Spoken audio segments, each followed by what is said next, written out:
Welcome back on Rubbing Minds. My name is still JJ. If you're tweeting or posting anything on Instagram or elsewhere, the hashtag is hashtag Rubbing Minds. Robin doesn't have the G. And I have one of Africa's favorite daughters in the house, the phenomenal woman of steel, Yemi Alade. Welcome to Rubbing Minds. How fun. You're so inspiring. You're not just taking over the continent, the English-speaking side, you're doing the French side. Your tours are sold out across, even in Europe. How do you do all these things?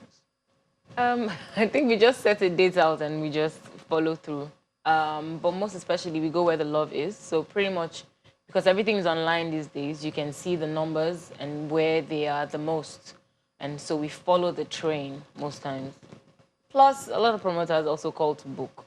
So either ways, we go where the love is.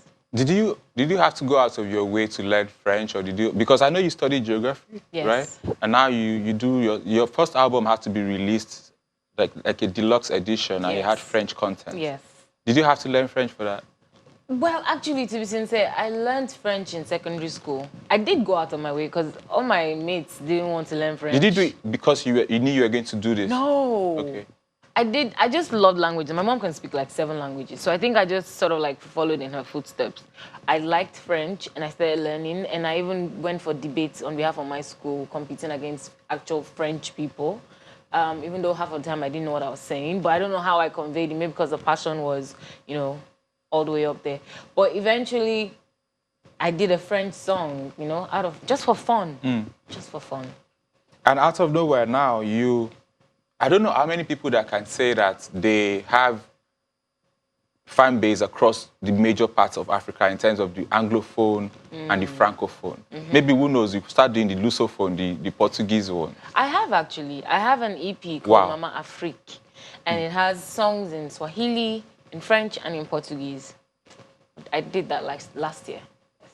So are you able to take your fans, different languages, in a way, different cultures? Are you able to make them follow you without any part of them feeling like they're being left out? Okay, so this is the catch for me. The most important thing is that I feel like my fans have fallen in, my family have fallen in love with the brand as it is, which is a Nigerian girl that can speak English, speak Pidgin, and speak dialects. That is the sound that they love the most. The only reason why I started doing songs in Swahili and in French and in Portuguese was because I started traveling a lot. And I noticed that despite the language barrier, these people know my songs from beginning to end. So what other way is there to thank them even a little extra than to actually, sing and speak their language? And the beauty of it is that people are not just vibing to your sound. They can... The 1.3 billion Africans, the bulk of them can hear you, because once you've covered Swahili, Yoruba, English, French, you're home and dry. True. And then you did something extraordinary. The proceeds from your Mama Africa album, yes, I don't know if all the proceeds or the bulk of the proceeds, when you had an initiative. Yes. What was the idea behind that? So it started off with the title of the album, Mama Africa. Mama Africa it's not just a body of work, but also it's like a thank you to the entire Africa. Mama Africa is every man and every woman out there. Mama Africa is also the main source of wealth for the rest of the world. And at that point in time, when I decided to go with Mama Africa as the title of my album, I wanted to do something extra that I hadn't done before with an album, which is to give a percentage of the proceeds back to the community, especially the community that needed it the most. One of the issues that Mama Africa faces is the fact that some of our children are being married early, child marriage and the likes. How can we use the arts, music, movies to tackle vices like child marriage, women trafficking and the likes? I believe in that situation, most times it might be the Nollywood sector that might be able to, expand more on that in terms of shooting more movies around that. And I'm sure there are a lot of movies out there already in that way. For instance, I feel like that is even more of the responsibility of the government than us, because if the laws are in that notion to protect the girl child, I don't think we'll even need to be addressing it as much. Do you think that you get the credit that you deserve? The credit I deserve? Yeah. I do know that nothing is given free of charge, and I I have been in the music industry professionally since 2009, which is It's 10 years now. 10 years now. And for these 10 years working with the Fizzy Music Group, I have realized that I would always have to break down doors and smash down windows and get what I want. Nothing behind it to me, even especially as a female. And it's fine and it's okay because the guys were here before us and they've been doing well. So if we're going to win like they are, we have to do just like them and even more. So I'm not even playing victim here. I don't need credits. I just need to get what's mine. You're the first African female artist to hit 1 million subscribers on YouTube. Did you do something extraordinary or remarkable that, apart from being able to speak to Africans in their different languages? There are a lot of other there are a lot of other artists in Nigeria, especially, that have successfully hit the 1 million subscriber mark, and I happen to be one of the few artists. I do know that the one thing that myself and my team have been doing would be to consistently put out content and to entertain the people. I see my YouTube and my Instagram pages as my own TV station, and that's how I take care of it. I don't want to bore people, and I think the increase in subscribers is just, you know, an equivalent, or let's say a result of so much work, you know, and I can only be thankful. Apart from that, you have in terms of Instagram followers across the board, I think apart from Davido and one other person, you have the third largest following. Oh, yeah. Oh, like in general, yes. Yeah, yes, and I'm sad because I didn't realize this I wrote a book that covered these different aspects. I did mention you, but not with respect to this your following across the board. Then the other thing that really impresses me is your body of work. Your first album came out about 5 years ago, in 2014. Yes. Now you have a fourth album. Yes. That's more than an average of one every other year. True. How do you do that? Woman of Steel, yeah. Plus that's a big deal. It's like 5. It's 5 major body of work. So. How do I do that? I'm just having fun. You know, there's only one life to live, and this is the thing that I've chosen to do with all my heart, all my soul. And recording music is something I do pretty much almost every day.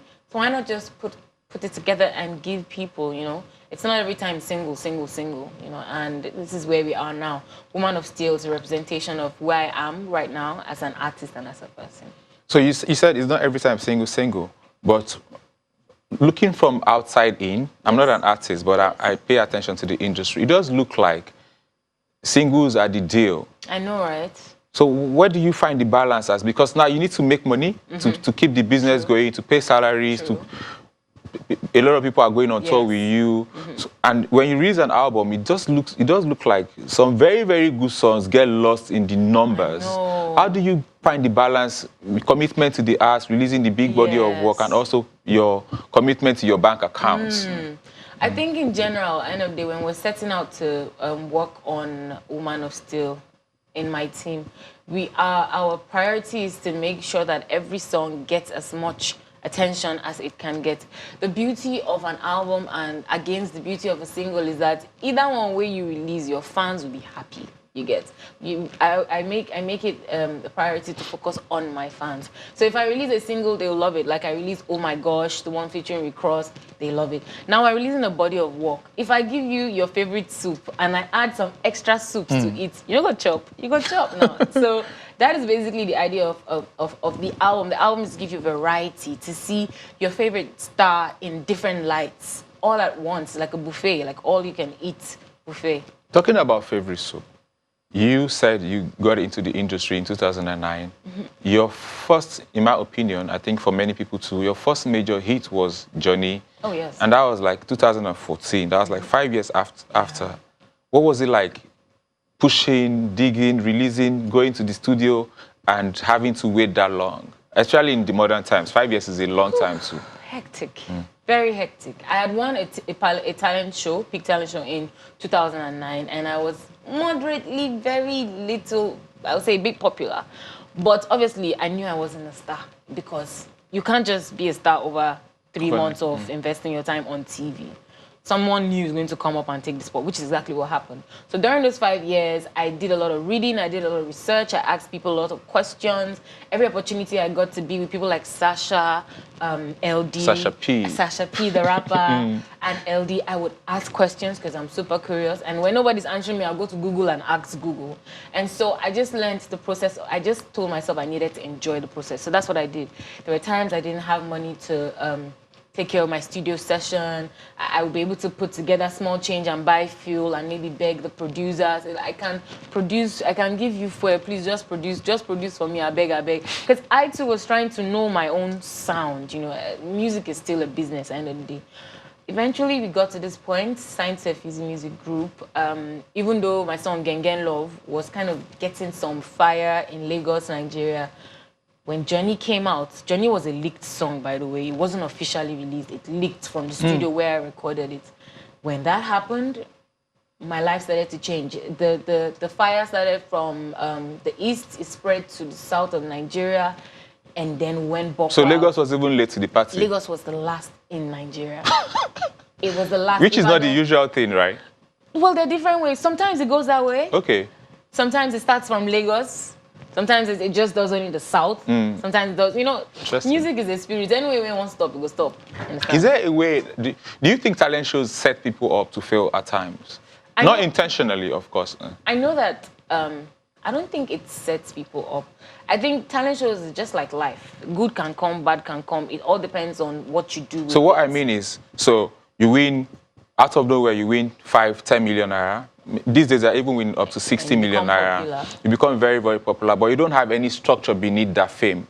And even though you have a lot of money, you're still going to have to start where you were supposed to start.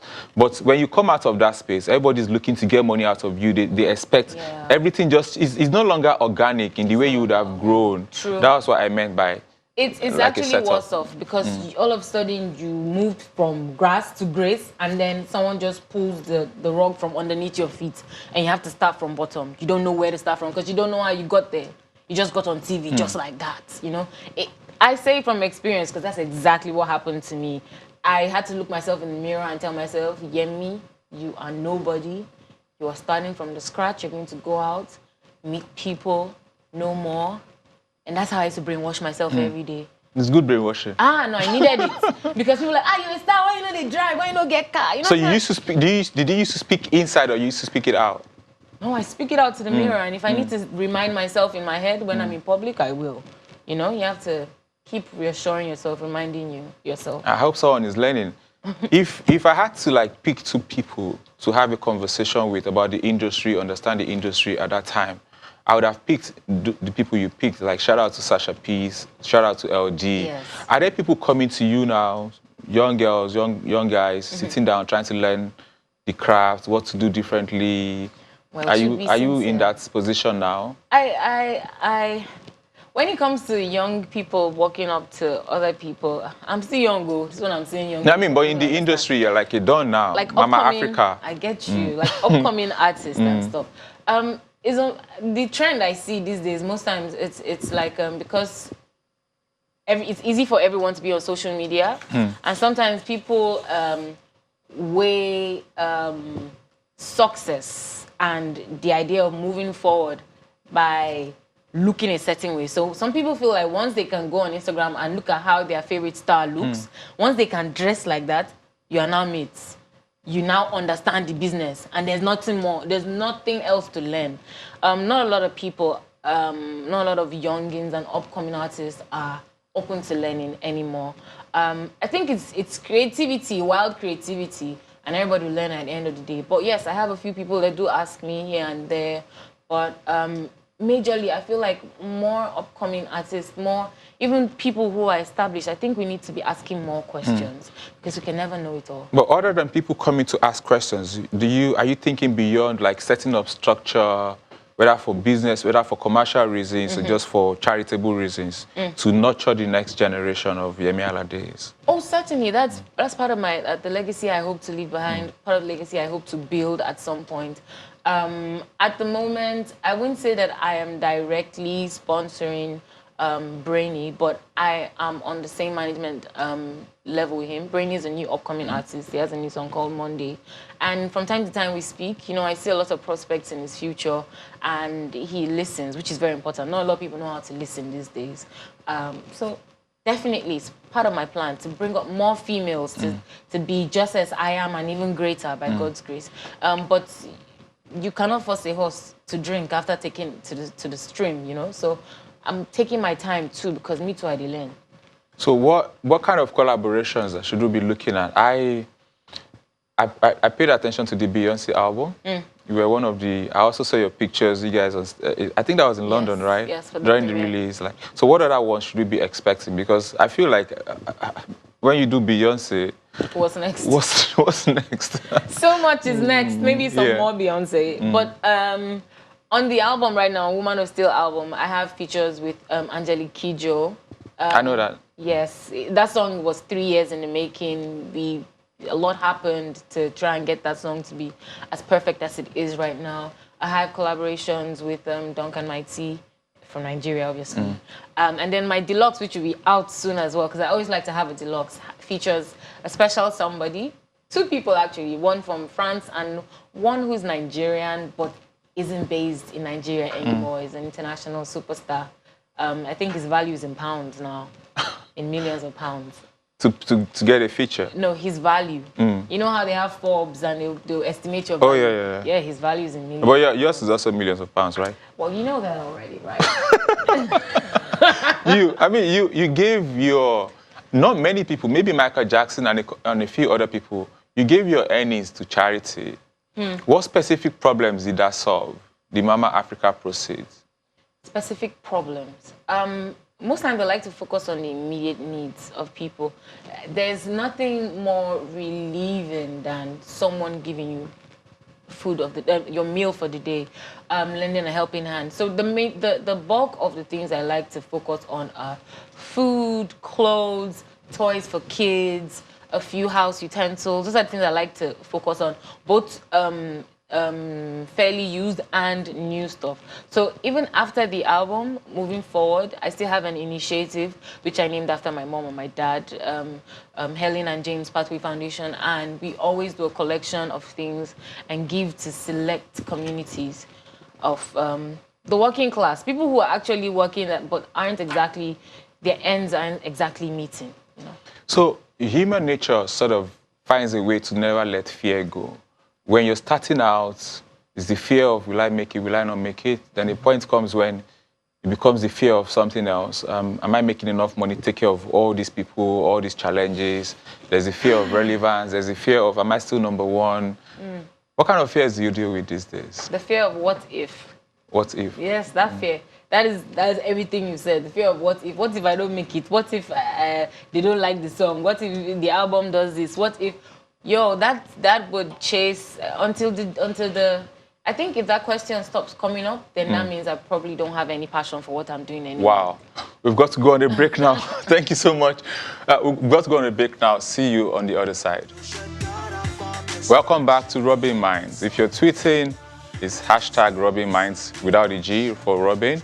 I'm still with the Woman of Steel, Mama Africa, Yemi Alade. You were vibing to your song. Is that what you do every time you listen to your song or songs? You were vibing like... Not every time. You're almost performing. You don't know. This is not performing. If you see me performing, you're not performing. I know. Like, that's one of the things that actually stands you out. But we don't have more time, and I'd like for us to have a conversation about your new album. Yes. 15 tracks in today's market. Ooh, yeah, I know. Like, right? you have plenty songs. You want us to just be having them, like... Even it was a struggle picking those 15 songs, you know. At some point, it was almost 25 songs. We had to take it down to 20, take it down to 16. We ended up at 15. Wow. But don't get it twisted. There are actually 12 new songs, and there are 2 extra songs. The 2 extra songs are Oh My Gosh featuring Rick Ross and Yaji featuring Slim Case and Brainy. So those are like songs already out. They were singles on their own. I don't know how hard, because some people, they say, I don't have a favorite because they're all my children, blah, blah, blah. But I think people have favorites. I think I have a song for every day. Okay. And that would be the truth. Okay. Of everything. Yeah. But for me, you mean like which one is my favorite song Your favorite now? songs, your favorite tracks. Look, to be sincere, I really like this song. Nobody. I said Nobody. Nobody's one of my favorite tracks, but right now I really like Home. So now you have different songs, different tracks speak to different things. Can you pick 5 of them and what they speak to? Okay, so obviously Home is a love song. And if in terms of poetry, it refers to a person as an actual home. What is home? Home is a place where you find peace, where you find shelter, comfort, everything. Now this person personifies, embodies those characteristics. That is one. Another one is Give Them. Hey, that one. That one I already know. They must take it. They must take it. Whether they like it or not. So that one, that's a party starter. Anytime, any day. You know, I love that song. I recently shot the video as well. Can't wait to share that one. I also like Night and Day. It's actually track 1 on the album. It has the French Makossa influence, and I'm actually speaking Yoruba here and there. Oh, the vibe is unbelievable. Then I love this song called Remind You. It's a ballad, and I put an old school twist to it, and I'm like, 1 for the ring on my finger, 2 for the love you show, 3 for the babies at home, and 4 for the love you. Oh. See me, I'm vibing myself. Oh my gosh. Oh my god. So that's 4, and then the last one is now I don't know. I think you guys should find the 5th one for yourself. Your fans are spoiled for choice. Yes, they are. So what should they do? Like, how do they support the ministry? What do you need them to do? Please, guys. Woman of Steel album took a lot of years to put together, from the collaborations to the actual recording. I really went overboard with stressing myself, and it's because I want you guys to feel the passion, the love, the message, the joy, and everything that I experienced on the journey to, you know, this album. Please download, stream, listen. In fact, do videos of yourself and send to me. You know how I like posting. Woman of Steel challenge. You know, exactly. So guys, please, it makes no sense if after all this work, I don't get your support, because then I've just wasted my time. So I need you guys to come on board and show me love. I'm on Instagram at Yemi Alade, one word, just tag me. I'm sure the support will come. The other thing is, you've added a new layer to yourself. You just released a short video. Home, yeah, I did that. A movie. Yes. Tell us about that. Okay, so for the first time ever, I released a short film. That wasn't the plan in the beginning. We just wanted to shoot a video for the song Home. And then Mr. Taya Liu, who's the CEO of my of the label I'm signed to, was like, Clarence Peters, we need to do something different. Give us drama. And then Clarence said, say no more. He wrote a script, and to cut the long story short, the script is about a young lady who's living with her grandma, but the young lady's father is actually her grandpa, because her grandpa impregnated his daughter. That's complicated. That is super complicated. She lives with her grandma, but her dad is actually her grandpa, and her grandpa raped her mother. So where do people get to see that? At the moment, there was a private screening for the first time, and I think I might release it next week to share the entire story. People that watched it felt that there should be a part 2 already. Was it a critical audience or your friends? Oh no, I had mostly the Nollywood sector there. Okay. Moabudu was there, Funke Akindele was there, Alexa Kubo, Frankincense, and then Clara Chukura, who's actually Clarence Peters' mother. For the first time ever, she was in front of her son's camera. So it was the veteran actress. The veteran actress herself. And to be sincere, I literally just was under the shadow and umbrella of this woman. She embodies so much. She taught me a lot, how to receive hot slap. Ooh, that slap sounds. You have to learn how to receive hot slap. I received it. Oh, you need to see that. Is there any other thing you would like your fans to know about Home? Why was it called Home, for instance? Well, based on the little point. Because I know you also have a track in the album. Yes. So Home is actually the song Home on my album is the soundtrack for this short film. And so just so there isn't too much home, this, that. So the song is called Home. The short film is also called Home. So, this is a controversial note, right? Yeah. You are massive, not just on the continent, even outside of the continent. Yeah. And then you have Tiwa Savage, who is also massive in her own right. In the same world, both of you could thrive and not have all these issues, but fans continually bring you, just like the way Davido and Wizkid keep bringing them together. How does that make you feel as a human being, as an artist, when things like this happen? I have no feelings towards it because I'm not. You said it already. You said the question, and even in the question, there's the answer. We can both thrive beautifully, and which is exactly what's happening. That is where my mind ends. That is where my thoughts, trail off. We are existing, and there aren't only just 2 female artists. So many female artists there. Nini Ola, Waje, Omaomi, Makanaki. Simi, Makanaki. The list is so long. So many females. So that is where my train of thought ends. I don't feel in any way. So is there something, because I know that the artists can also make the fans start to think along these lines, that all of us are thriving. It supports all of us. You don't need to try to do all these battles and set things up. Is there any way?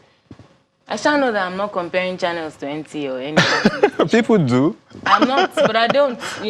People that are doing it, I don't know what they intend to gain from that. So I'm just focused right here. So the Nigerian music industry has come of age, at least to this stage that we are in, 2019. And I think the Beyonce album is a testament to that. But it's not the whole thing. When you go to, it's not just Black Africa. When you go to North Africa, I've heard Nigerian loud music continuously, Morocco, Tunisia, Egypt, Vanuatu, places that you would never even imagine. Yeah. What's the next level? I don't even mean Buhari's own now. I mean next level for the industry. You say you don't mean what? Buhari's because Buhari's own is debatable. Oh, yeah, this one, yeah, it's pretty straightforward. It's come of age, and there's what can we do next? I'll be like, okay, now. I think we are blessed to be alive at such a vital moment in the entertainment industry, where the world has become one place, almost like one country, like the world, the web online is one world on its own. And I personally feel that the next level for Nigeria would be to work on our infrastructure on the inside in terms of royalties, making sure that anyone who's working gets paid, putting together rules and laws that help to protect intellectual property, patency, every other thing that helps to create the structure of entertainers. I think that is the work we need to do, because as much as our music has crossed over to the other side, the problem is that some people don't take us as seriously. Thank you so much, Yemi. This looked like it was never going to stop. By the way, follow Kemi Lala Akindoju at Lala Akindoju for other information on The Wives. The movie is showing at Muson Center. This is it for the show this week. Catch you next week. My name is still JJ Omodua. Bye.